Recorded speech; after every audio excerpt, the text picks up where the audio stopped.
Vous dites que Dieu a tout créé, qu'il règne sur tout. Et ça, je ne suis pas d'accord. La science n'a pas vérifié cela. Donc, je ne peux pas y croire. Je ne crois qu'en tout ce qui est créé par la nature et change au cours de l'évolution.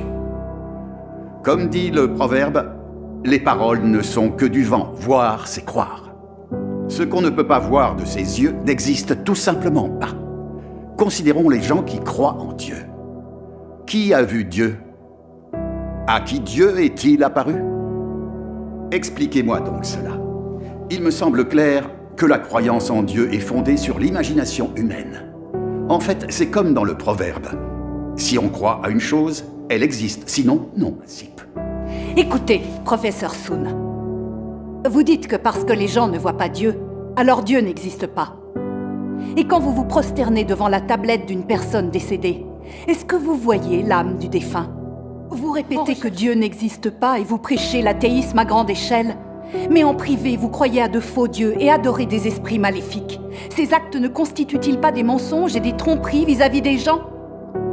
Vous voyez bien que les paroles et l'œuvre du vrai Dieu sont la vérité et qu'elles apportent à l'homme lumière et salut. Dieu est esprit. Bien qu'on ne puisse voir son corps spirituel, on peut entendre Dieu prononcer des paroles. Et on peut voir l'œuvre de Dieu. C'est un fait qui est absolument irréfutable. Depuis des milliers d'années, Dieu parle, guide les hommes, sauve l'espèce humaine et régit le destin du genre humain. Dieu a également révélé de nombreux actes.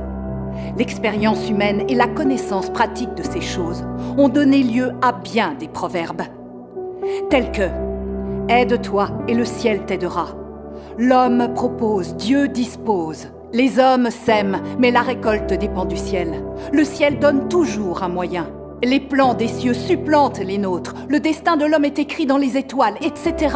Tout cela prouve bien qu'il existe un souverain qui régit et agence tout le monde humain, qui dirige, bénit et nourrit cette humanité.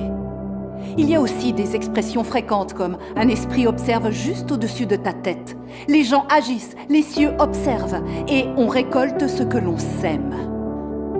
Tout cela montre bien que Dieu est le Seigneur de la création et que Dieu régit toutes choses depuis toujours. L'Esprit de Dieu observe tout. Dieu inflige les châtiments selon les actions des gens et décide du destin des êtres humains.